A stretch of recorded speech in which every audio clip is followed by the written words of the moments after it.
ঈসা আলাইহিস সালাম দাজ্জালকে মারার পরে আরেকটা প্রজাতি বের হবে, এর নাম ইয়াজুজ আর মাজুজ। নাম শুনেছেন? এই যে এই সূরার মধ্যেই আছে, এই সূরা কাহাফের কথা বললাম না, সূরা কাহাফের পিছনের দিকে আছে ইন্না ইয়াজুজ ওয়া মাজুজ মুফসিদুনা ফিল আরদ। যুলকারনাইন বাদশার কথা পড়বেন, তিনি এই যে দেয়াল নির্মাণ করে দিয়েছিলেন লোহা এবং তামা দিয়ে, মনে আছে, পড়েছেন?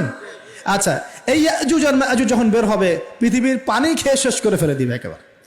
এরা এত বেশি হিংস্র হবে যে এদের সাথে লড়াই করার মতো ক্ষমতা কোনো মানুষেরই থাকবে না। এমনকি ঈসা আলাইহিস সালামেরও নয়। ঈসা আলাইহিস সালাম তুর পাহাড়ে চলে যাবেন মুসলিমদেরকে নিয়ে। তুর পাহাড়ের ভিতরে মুসলিমরা সেখানে লুকিয়ে থাকবে, পৃথিবীর মেসাকার অবস্থা হয়ে যাবে, পৃথিবীর পানি খেয়ে শেষ করে ফেলে দিবে, একদম হিংস্র প্রজাতি। তখন ঈসা আলাইহিস সালাম আল্লাহর কাছে দোয়া করবেন, আল্লাহ এই বিভৎস এই জাতিকে ধ্বংস করো। আল্লাহ রাব্বুল আলামিন তখন ওই ইয়াজুজ আর মাজুজের এই কাঁধে, ঠিক কাঁধের মাঝখানে একটা ভাইরাস জন্ম দিবেন। কি জন্ম দিবেন? ওই যে বলি না মহামারীর ভাইরাস, অমুক ভাইরাস তমুক ভাইরাস, এই ভাইরাস আরো সামনে আছে বাকি এখনো। ওই ভাইরাসে, ওই পোকায়, ওই ব্যাকটেরিয়া বা যেটাই হোক আল্লাহ পাক যাই দিবেন, এতে করে ইয়াজুজ আর মাজুজের পুরো প্রজাতি ধপ ধপ ধপ ধপ করে মারা যাবে। মানে এটা ছোঁয়াচে রোগ হবে। কি রোগ হবে? ছোঁয়াচে। ঠিক যেমন আমরা একটু করোনা দেখলাম না, একজন থেকে আরেকজন, একজন থেকে আরেকজন, এরকম জিনিস চলবে আরো বিশ্বে। আর এখনকার নতুন রিসার্চ হচ্ছে ওই সাইবেরিয়া অঞ্চলের যে বরফগুলো আছে না, ওর নিচে এই 1 লাখ বছর, 1.5 লাখ বছর, 2 লাখ বছর আগের ভাইরাসগুলো নতুন করে জায়গা শুরু করেছে এখন। হ্যাঁ, এগুলো বিজ্ঞানীরা বলছেন যে এগুলো আবার কোন দিন জানি পৃথিবীতে আত্মপ্রকাশ করা শুরু হয়। সবকিছুই ঘটবে। বিশ্বটার খুব রহস্য আছে, বিশ্বটার অনেক রহস্য আছে। আল্লাহ পাক এগুলো খেলার ছলে সৃষ্টি করেন নাই, পরীক্ষা। লিয়াবলুয়াকুম আইয়ুকুম আহসানু আমালা, আল্লাহ পাক বলেছেন। এরপরে ইয়াজুজ আর মাজুজের সব প্রজাতি মারা যাবে। নবীজি বলছেন জমিনে কোনো জায়গায় ফাঁকা থাকবে না, সমস্ত জায়গাতেই ওদের দেহ পড়ে থাকবে। আল্লাহু আকবার। এরপরে ঈসা আলাইহিস সালাম আল্লাহকে বলবেন, আল্লাহ জমিনটাকে পবিত্র করে দাও। আল্লাহ পাক কি করবেন জানেন? বড় বড় নখরওয়ালা, বড় বড় নখ আছে, নখ দেখেছেন? বড় বড় নখ, বড় বড় নখওয়ালা একটা স্পেশাল প্রজাতির পাখি আল্লাহ পাঠাবেন। কি পাঠাবেন? পাখি। এটা কোন পাখি, কি নাম আমরা জানি না। ঠিক এরকম করে এই এক শ্রেণীর পাখি আল্লাহ পাঠাবেন যাদের নখগুলো খুব বড় বড় হবে, বিশাল বিশাল নখ। এই নখগুলো দিয়ে তারা দেহগুলোকে উঠাবে, উঠিয়ে নিয়ে কোথায় যে ফেলে দেবে আল্লাহ ভালো জানেন। সুবহানাল্লাহ, আল্লাহু আকবার। আল্লাহ পাক বিশ্বে কত কি বাকি রেখেছেন এখন। এরপরে আল্লাহ পাক কি করবেন জানেন? আল্লাহ পাক বৃষ্টি বর্ষণ করবেন। এত বেশি বৃষ্টি হবে, এত বৃষ্টি হবে, জমিন ধুয়ে পরিষ্কার হয়ে যাবে। হাদিসে আসছে জমিন একদম চকচক করবে, জমিটা পরিষ্কার হয়ে চকচক করতে থাকবে। এরপরে কারণ ওই ভাইরাস তো ধুইতে হবে না, ভাইরাসকে ধুয়ে সাফ করতে হবে। তারপরে ঈসা আলাইহিস সালামের সময়ে বলা হচ্ছে, তার সময়ে একটা ডালিম, ডালিম দেখেছেন কিনা? আনার ডালিম, এই ডালিমের যে খোসা হয় না, এই ডালিমের খোসার নিচে একটা পুরো পরিবার আশ্রয় নিতে পারবে। কি বুঝলেন? এত বড় বড় ফল হবে, এত বরকত হবে জমিনের মধ্যে। কখন বরকত হয়? যখন একটা জনপদের অধিবাসীরা আল্লাহর সামনে আত্মসমর্পণ করে, তখন আল্লাহ বরকত দেন। আমরা কি আত্মসমর্পণ করছি? এই জন্যই তো অর্থনৈতিক মন্দা চলছে। এমনি এমনি নাকি? সুদ খাচ্ছেন, দিব্যি ঘুষ খাচ্ছেন, দুর্নীতি করছেন, জেনা করছেন, মানুষের সম্পদ আত্মসাৎ করছেন, মাপে কম দিচ্ছেন, আবার নামাজও পড়ছেন, মাশাআল্লাহ। তো বরকত কোত্থেকে আসবে? তো বরকত কখন আসে? যখন একটা কম আল্লাহর সামনে সম্পূর্ণ আত্মসমর্পণ করে। একটা ডালিম হবে, এটা রূপকথা নয়, এগুলা গাল গল্প বলছি না। এই প্রতিটা কথা আল্লাহ পাকের ওহী থেকে আসছে, এর একটা কথা মিথ্যা হবে না ইনশাআল্লাহ তাআলা। বিশ্ববাসীরা দেখবে একটা ডালিমের নিচে একটা পরিবার আশ্রয় নিতে পারবে। এত স্পেসিফিকলি বলা হয়েছে হাদিসগুলোতে।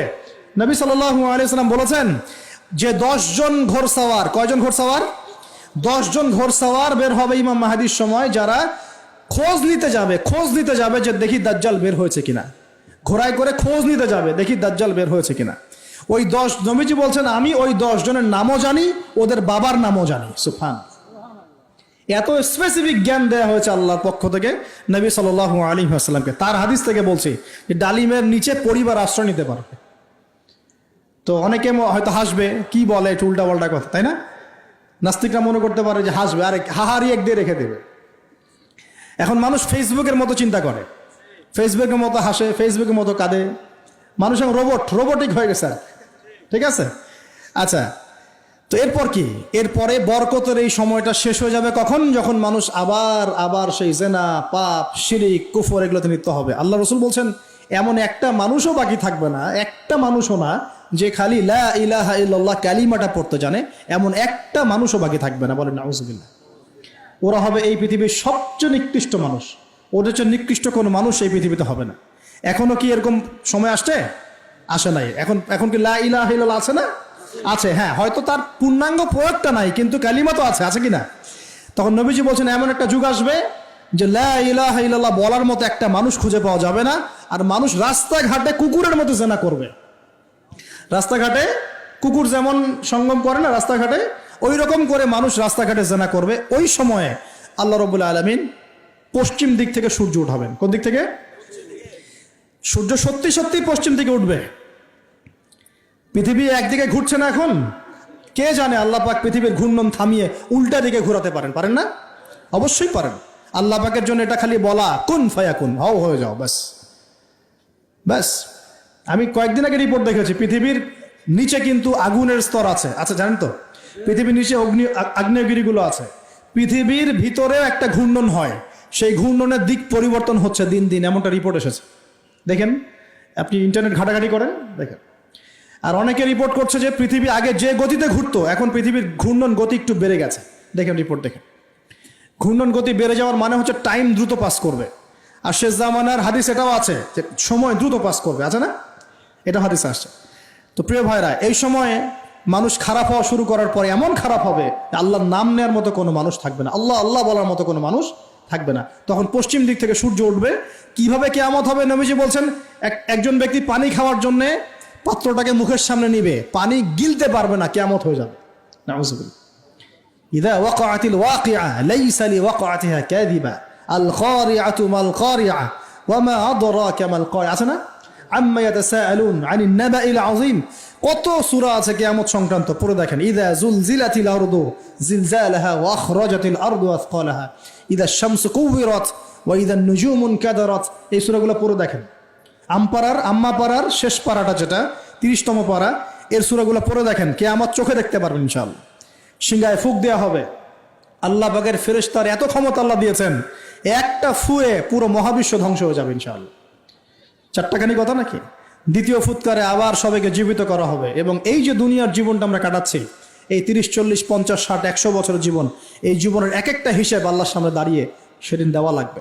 অতএব এই দুনিয়ার জীবনটাতে প্রস্তুতি গ্রহণ করি, 5 ওয়াক্ত নামাজ পড়ি, যাকাত দেই, কালিমা বোঝার চেষ্টা করি, আল্লাহ তাওহীদ শিখি, জানি, বুঝি, নবীর সুন্নত অনুযায়ী আমল করি, হালাল খাই, পরিবার গড়ি, মানুষকে সৎ কাজের দাওয়াত দেই, অসৎ কাজে নিষেধ করি, ইসলামকে আল্লাহর জমিনে প্রতিষ্ঠা করার চেষ্টা করি।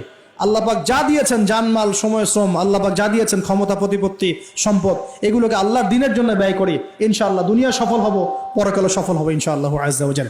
আল্লাহ পাক আমাদের সবাইকে সমকালীন ফিতনাগুলো সম্পর্কে সচেতন থাকার তৌফিক দান করুন, এবং এই রমজান, আসন্ন রমজানে পরিপূর্ণরূপে ইবাদত করার তৌফিক দান করুন, এবং এই ইবাদত এবং শিক্ষাগুলোকে সারা বছর ধরে রাখার তৌফিক দান করুন, এবং জামানা সম্পর্কে সচেতন থেকে আগামী দিনে যা হবে সেভাবে পদক্ষেপ নেওয়ার তৌফিক আল্লাহ পাক দান করুন। আমি